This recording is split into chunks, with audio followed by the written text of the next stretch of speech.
Queridos amigos, ¿cómo están? Espero que estén muy bien. Soy el padre Daniel Torres Cox, sacerdote de Fasta, y en este pequeño video barra podcast me gustaría preguntarme con ustedes qué es el bien y el mal, y tratar de responder a esta pregunta desde dos autores que se paran en lugares completamente opuestos, Santo Tomás de Aquino y Friedrich Nietzsche.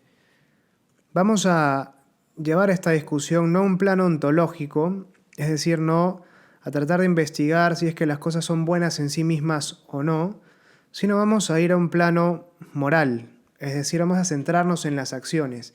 ¿Qué hace que una acción sea buena o no?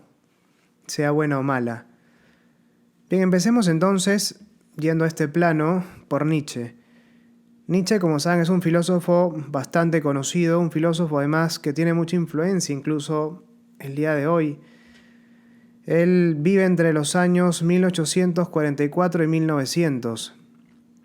Y voy a tratar de responder a esta pregunta de qué es el bien y el malo, cómo se establece lo bueno y lo malo, en función de una obra que él escribe y se llama Así habló Zaratustra. Él habla en esta obra acerca de las tres transformaciones que experimenta el ser humano, o de tres transformaciones que experimenta el espíritu humano, y nos ayudan a entender la noción que él tiene de bien y mal. De él es la famosa frase, justo en esta obra, Así habló Zaratustra: Dios ha muerto. Zaratustra es un hombre que a los 30 años se va a la cima de una montaña a hacer una especie de retiro, por decirlo así. Y después de ese tiempo de reflexión, notes ese paralelismo entre la vida pública de Jesús, iniciada a los 30 años, de Zaratustra, que se va, que se aleja de los hombres a los 30 años. Después de ese tiempo de reflexión, Zaratustra desciende y la primera persona que encuentra es un santo. Y hablan, y el santo le habla de Dios. Zaratustra lo escucha, tiene una conversación con él, y después de dejarlo, dice esto: Mas cuando Zaratustra estuvo solo, habló así a su corazón: ¿será posible? Este viejo santo en su bosque no ha oído todavía nada de que Dios ha muerto. Esta expresión, Dios ha muerto, está al inicio de la obra, Así habló Zaratustra. Y de alguna forma es el presupuesto de las tres transformaciones que vamos a ver a continuación. De Nietzsche es esta famosa expresión del superhombre, aquel hombre que se crea para sí mismo sus propias normas, el Übermensch. Y vamos a tratar de ver, no nos vamos a enfocar directamente en el superhombre, sino en estas tres transformaciones que nos van a poder ayudar a entender mejor, si es que alguno oyó hablar del superhombre de Nietzsche, cómo se da en él. Bien. Empezamos entonces por esas tres transformaciones que plantea Nietzsche. Y cito aquí a Nietzsche mismo: hay muchas cosas pesadas para el espíritu, está hablando Zaratustra, para el espíritu fuerte de carga, en el que habita la veneración. Su fortaleza demanda cosas pesadas, incluso las más pesadas de todas. ¿Qué es pesado?, así pregunta el espíritu de carga, y se arrodilla, igual que el camello, y quiere que lo carguen bien. ¿Qué es lo más pesado, héroes?, así pregunta el espíritu de carga, para que yo cargue con ello, y mi fortaleza se regocije. ¿Acaso no es humillarse para hacer daño a la propia soberbia? Hasta aquí la cita.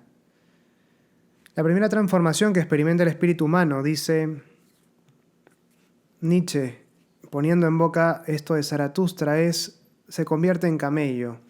Y lo propio del camello es que se arrodilla para que lo carguen, y mientras más pesada la carga, mejor, porque cumple mejor su función el camello.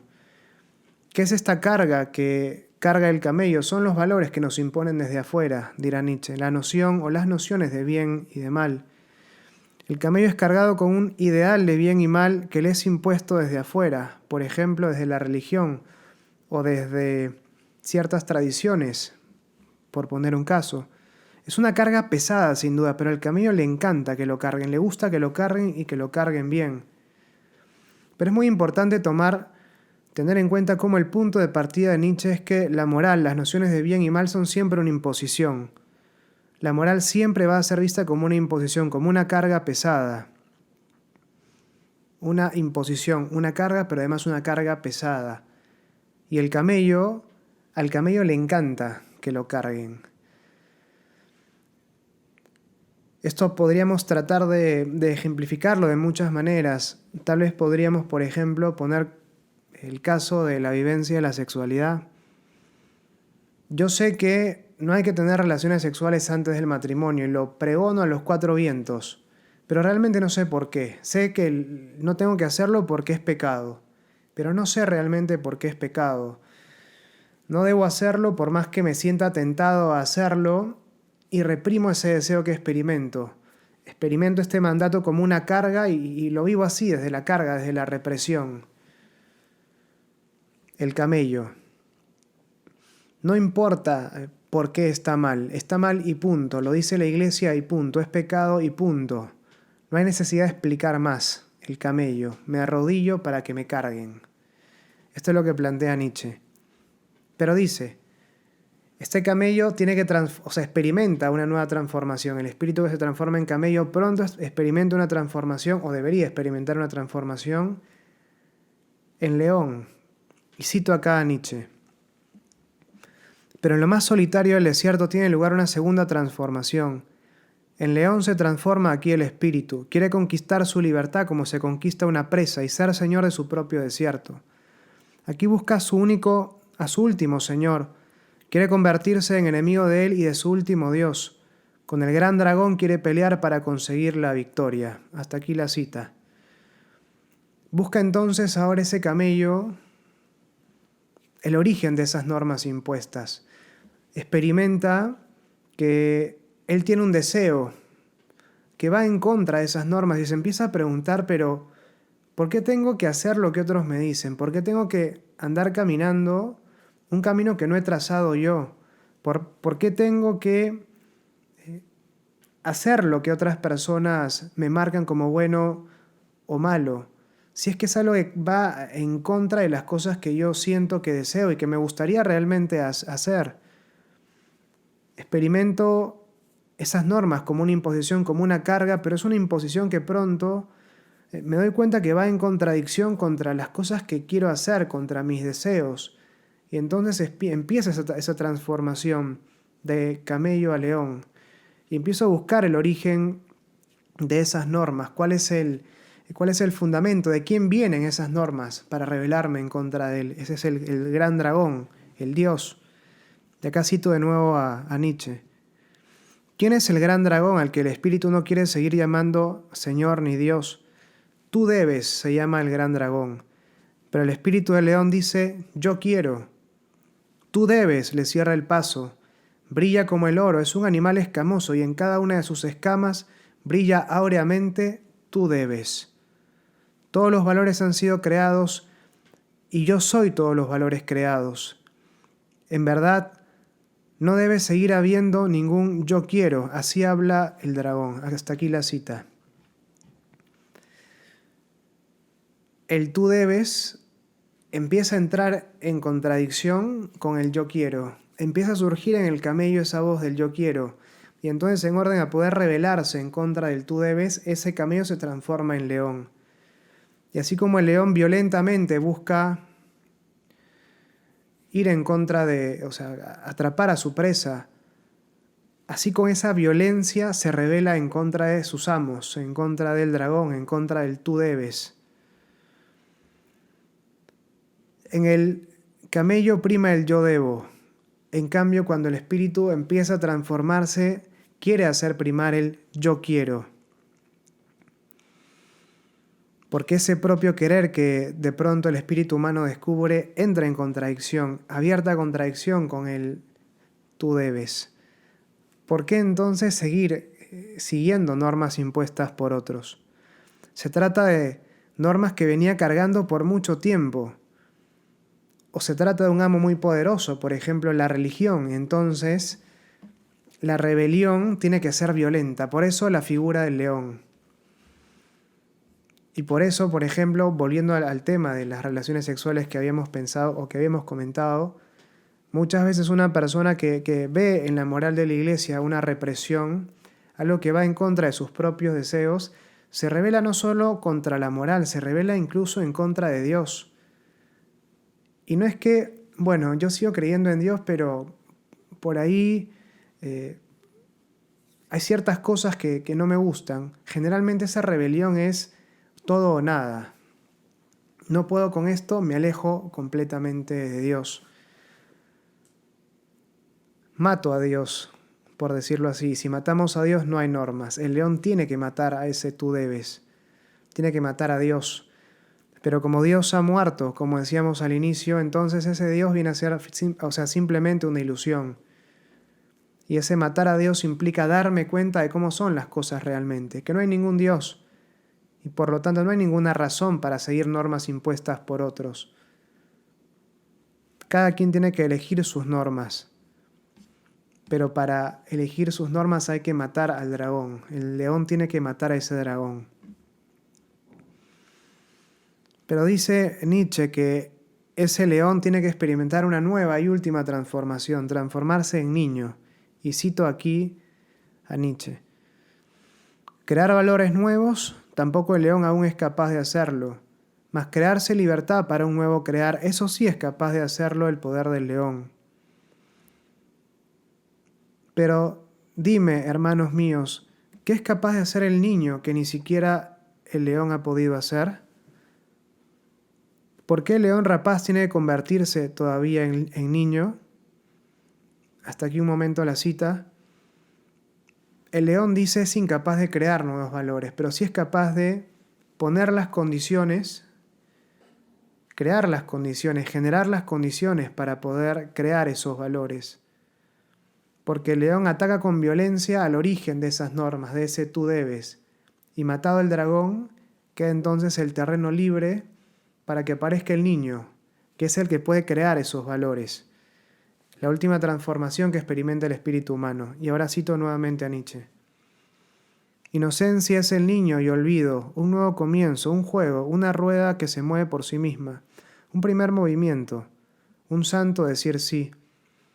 Sí, hermanos míos, para el juego del crear se precisa un santo decir sí. El espíritu quiere ahora su voluntad. El retirado del mundo conquista ahora su mundo. Hasta aquí la cita. Es muy interesante la figura del niño, porque para el niño todo es un juego, él crea las normas, no hay nada previo, pura potencialidad, pura imaginación. No hay Dios, Dios ha muerto, entonces yo puedo ser verdaderamente mi Dios, el nuevo Dios. Puedo crear las normas y entonces vivir con esa libertad con la que vive un niño que juega. El niño hace lo que quiere, se mueve con absoluta libertad. El niño se vuelve entonces su propio Dios. Y para eso hemos matado a Dios.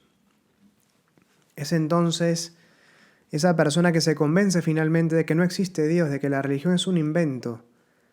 Y entonces, al no haber una fuente de normas que me impidan hacer las cosas que yo auténticamente quiero, empiezo a hacer lo que quiero.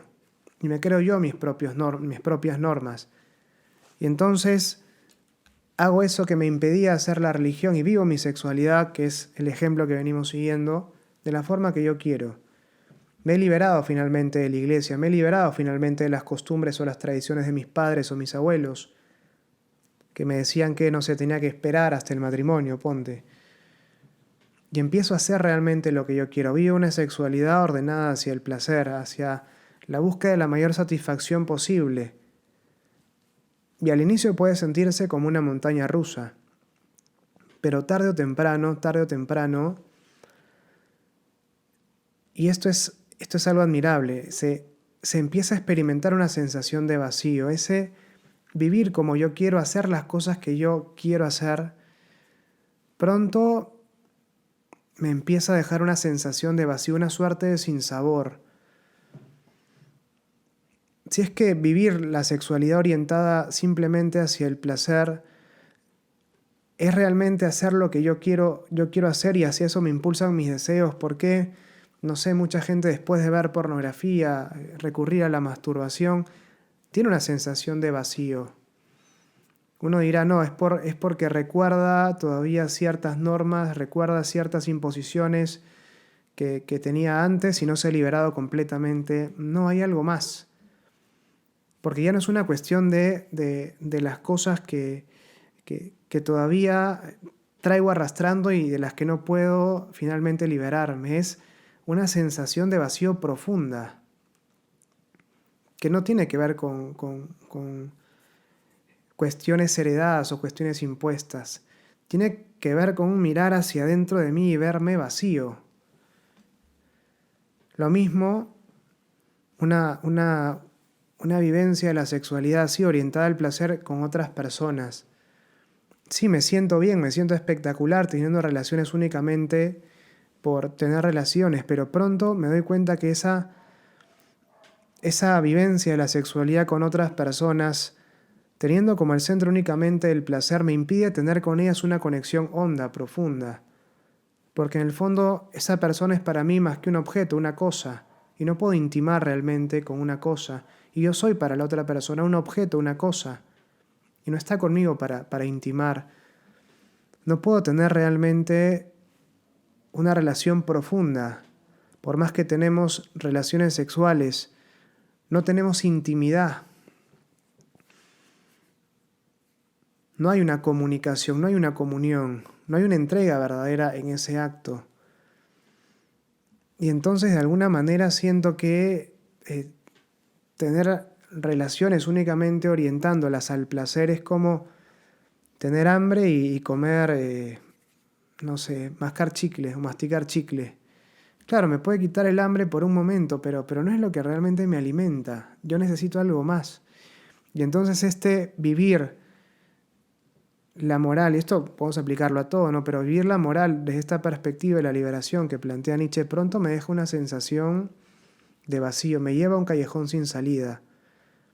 Y si creo que únicamente hay esto y nada más, porque no conozco otra forma de vivir mi mundo, de articular mi mundo, o porque ya he caminado tanto en esta dirección que dar marcha atrás implicaría reconocer que hace años vengo equivocado, entonces tengo que seguir viviendo así porque ya estoy viviendo de esta manera. Termino relajando mis estándares. Y entonces dejo de aspirar, por ejemplo, a un matrimonio para toda la vida y, bueno, pues acepto que tendré o estaré con alguien con quien tengo una relación basada fuertemente en una cuestión física que tal vez no me trata de la forma que yo quiero que me trate, pero por lo menos no nos peleamos tanto, entonces puedo estar con esta persona. Y entonces relajo mis estándares para ajustarlos a lo que tengo. Y en vez de cambiar mi vida, cambio mis expectativas, cambio aquel anhelo profundo de mi corazón o trato de cambiarlo en orden a que esta realidad que estoy viviendo no sea tan hiriente para mí, no me lleve al sinsentido, no me lleve a una sensación de desesperación, porque si es que esto que tengo es todo lo que hay, y siendo todo lo que hay no termina de llenarme, vivir de esta manera no tiene más sentido. Para que tenga sentido, entonces relajo las expectativas de mi corazón. Y no importa que esta persona de vez en cuando me trate un poco mal. Bueno, tenemos una buena química física, entonces eso debe ser suficiente para estar bien, para estar juntos. Bueno, Nietzsche. Santo Tomás, en cambio, plantea algo diferente, un camino distinto. Santo Tomás, un teólogo que nació en el año 1224, 1225 y murió en el año 1274.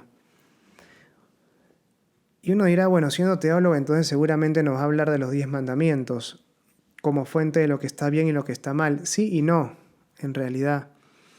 Porque la moral cristiana, si uno dice, bueno, se basa únicamente en los 10 mandamientos, tiene como fundamento los 10 mandamientos, es decir, una norma impuesta desde afuera, finalmente Nietzsche tenía razón. Y la moral y la noción de bien y mal termina siendo una imposición, incluso arbitraria tal vez. Pero es muy importante que para el pensamiento cristiano tengamos en cuenta que los 10 mandamientos no son constitutivos sino declarativos.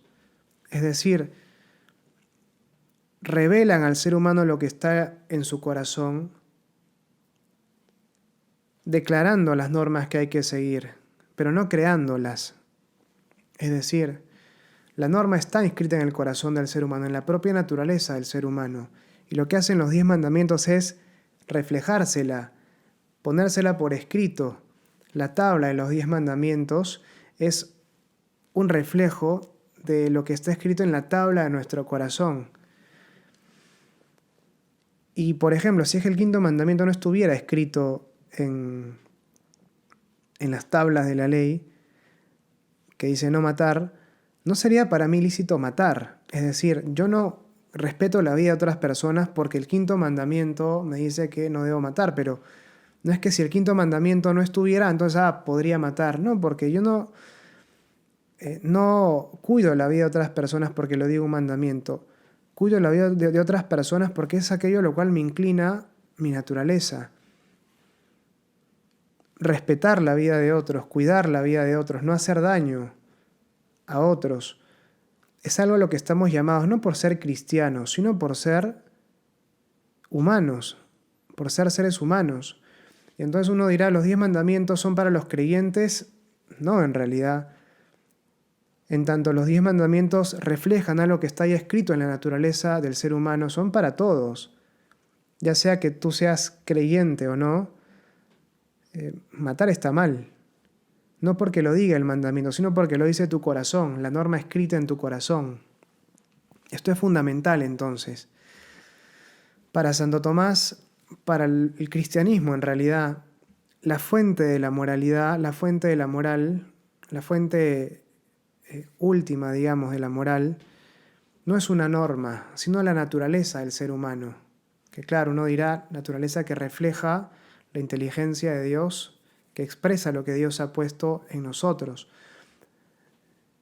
Pero incluso sin Dios, o sea, un no creyente puede justificar también, no de manera última, ¿no? Pero puede justificar también la existencia de una naturaleza humana.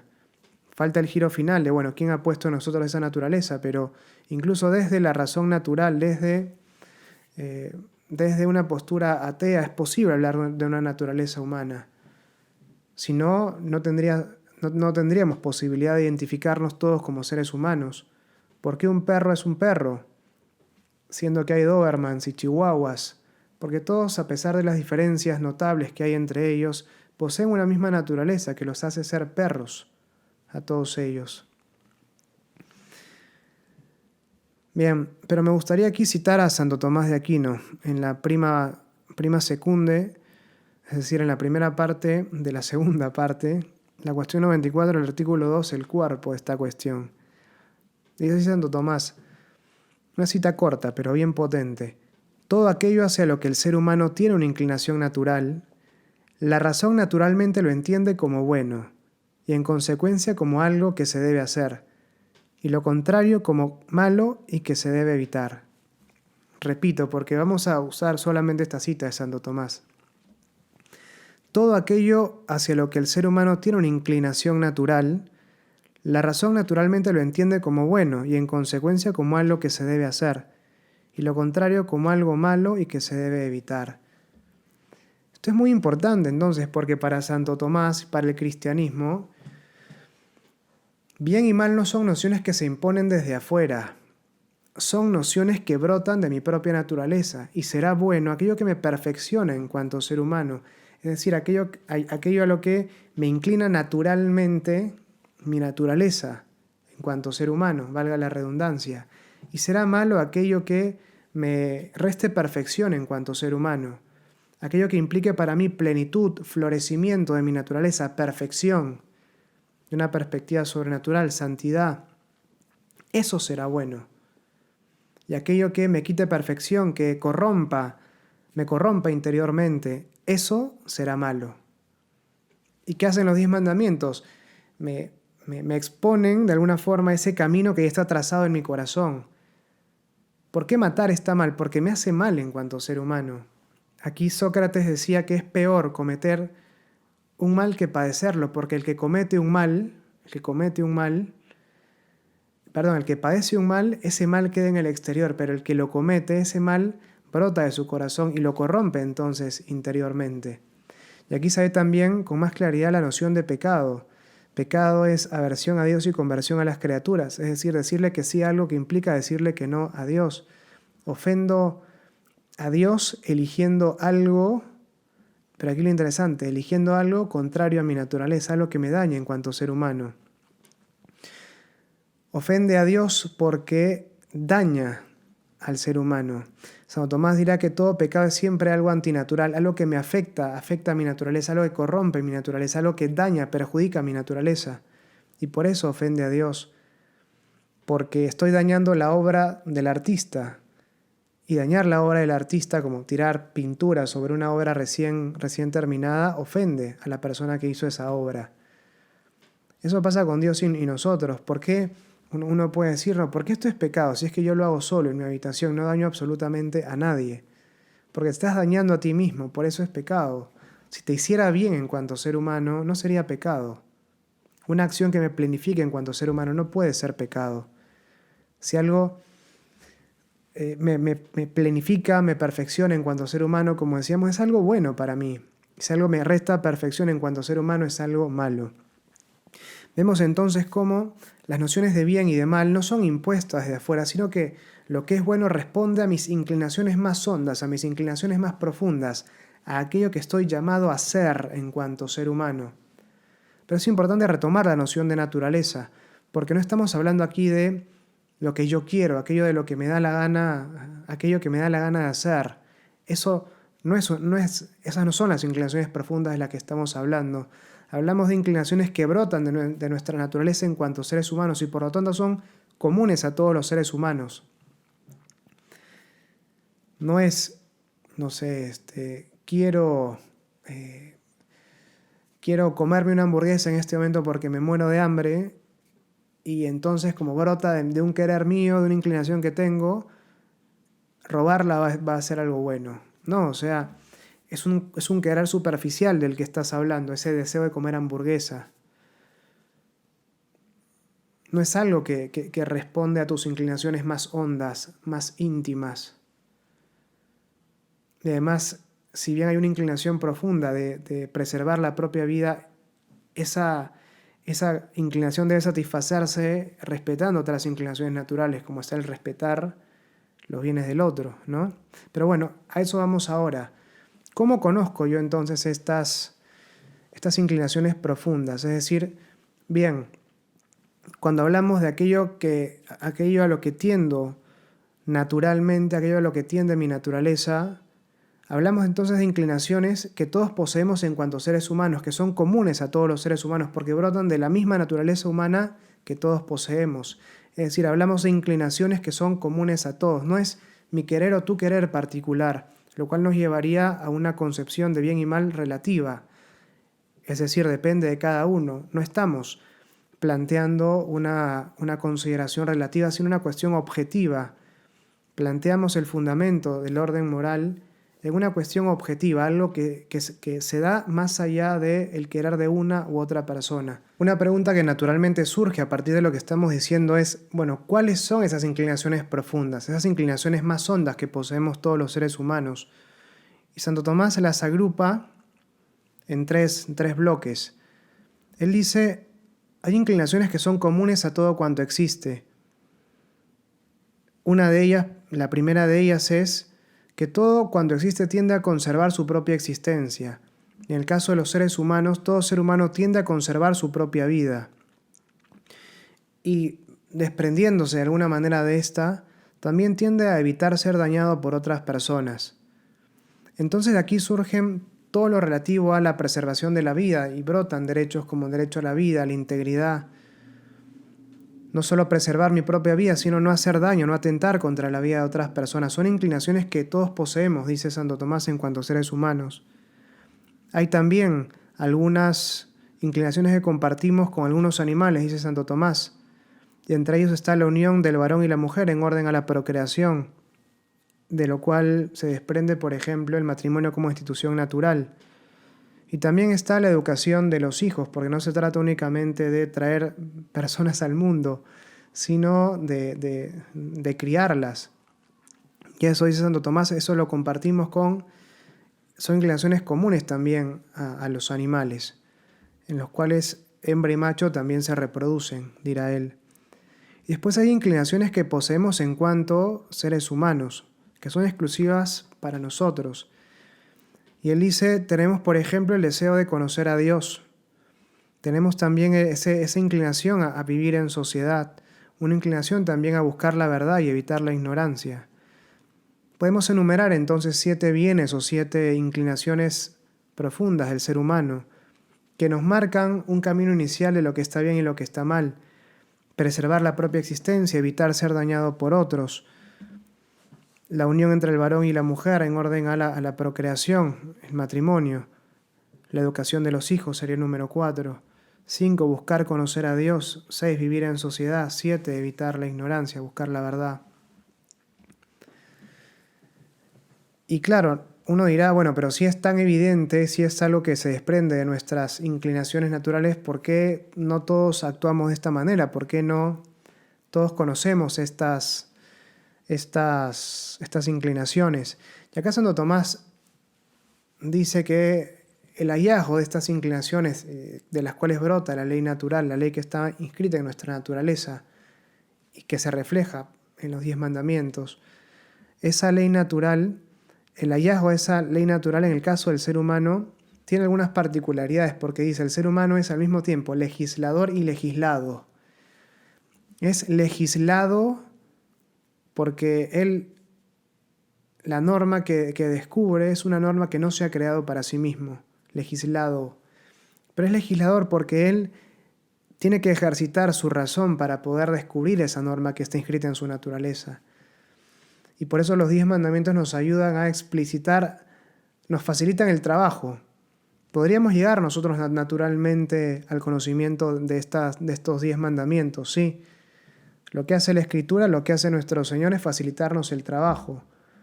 Pero sin 10 mandamientos nosotros podríamos llegar naturalmente al hallazgo de los mismos. Y no es fácil entonces a veces, o sea, somos legisladores y legislados, y a veces realmente no es fácil, no es tan sencillo dar con esas cosas esas inclinaciones que nos mueven al bien o al mal, porque eso desde una perspectiva sobrenatural, como consecuencia del pecado original, nuestra inteligencia se ha visto oscurecida. Y entonces aquellas cosas que naturalmente podríamos conocer si nuestra inteligencia fuera más luminosa se nos escapan. Y por eso no es tan sencillo descubrir o argumentar para todos que estos verdaderamente, estos bienes de los que hemos hablado, estas inclinaciones realmente responden a lo que estamos llamados en cuanto a seres humanos y nos marcan qué es lo que está bien y qué es lo que está mal. También el hecho de que nuestra voluntad esté debilitada impide que a veces busquemos el bien, o que nosotros sabemos que tenemos que obrar. A veces decimos, yo sé lo que tengo que hacer, o sé lo que no tengo que hacer, y a pesar de saber que esto está mal, lo sigo haciendo. Nuestra voluntad también está debilitada y entonces nos cuesta perseverar en el bien. Y si es que uno, eso lo decía Chesterton, me parece, si es que uno no obra como cree, termina creyendo como obra. Es decir, si uno no actúa como cree, termina creyendo como actúa. Se produce esa disonancia entre el deber ser y el ser, lo que yo debería hacer y lo que efectivamente hago. Y entonces, como no puedo ajustar mi obrar a ese ideal de deber ser, termino ajustando mi deber ser a mi obrar.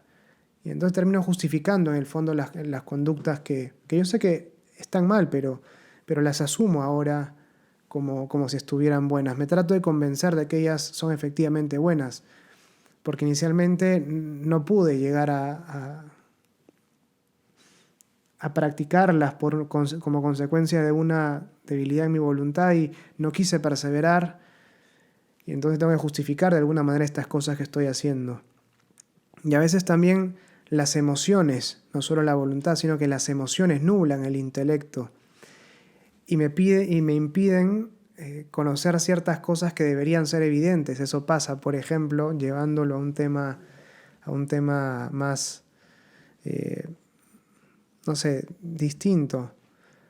Eso pasa cuando a una persona le muestran las fotos de su novio, su enamorado con otra mujer. Sus amigas le dicen, ¿sabes qué? Mira, te lo dije, te lo dije, Roberto te está poniendo los cuernos, te está sacando la vuelta.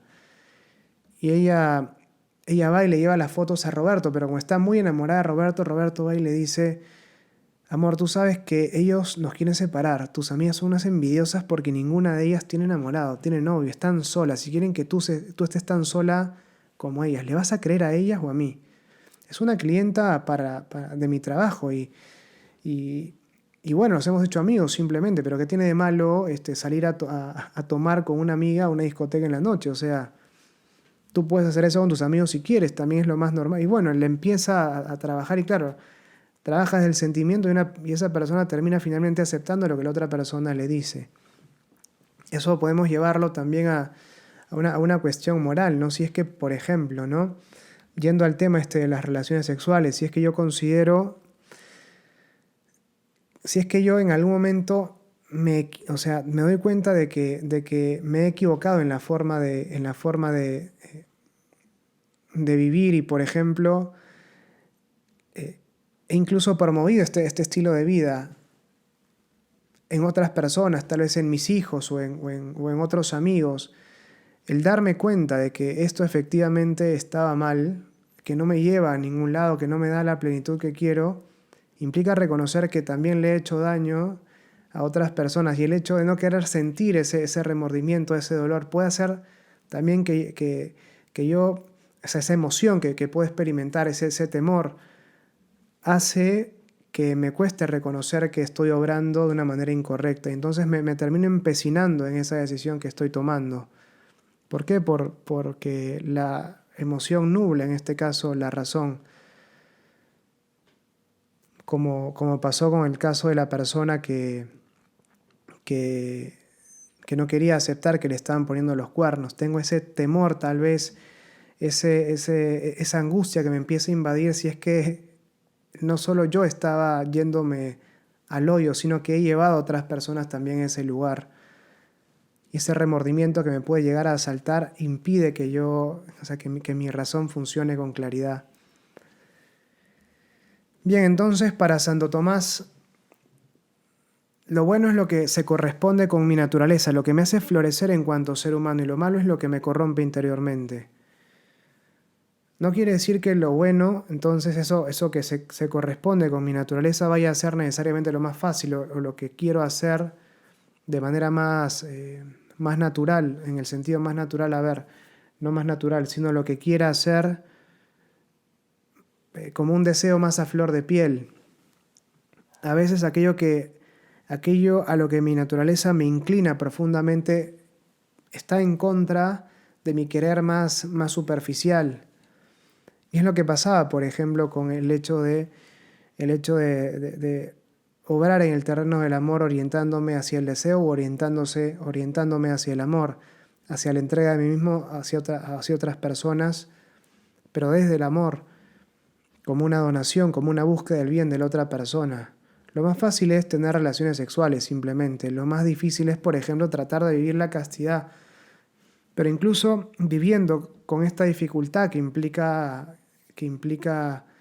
ir en contra de la corriente en un contexto hipersexualizado, yo encuentro plenitud viviendo de esta manera. Yo me doy cuenta que esto es, no porque otras personas me lo digan, sino porque yo lo descubro realmente.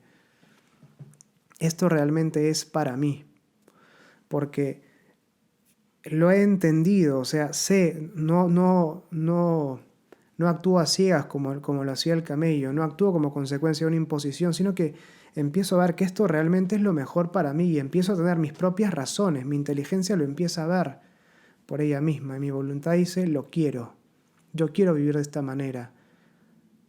No vivo entonces como algo que me cae impuesto, sino como algo que yo realmente quiero porque descubro su valor. Es difícil, es arduo, sí, pero me plenifica. El bien a veces es arduo, por eso la virtud es la fortaleza para perseverar en la consecución de un bien que resulta difícil. Pero esto es lo que me plenifica. Eso es lo que realmente me hace florecer en cuanto ser humano. Esto es el corazón de la moral cristiana. Nietzsche había matado a Dios, mato a Dios, me quedo sin naturaleza, y sin naturaleza me quedo sin norte. Decía Chesterton, quita lo sobrenatural y te quedas incluso sin lo natural.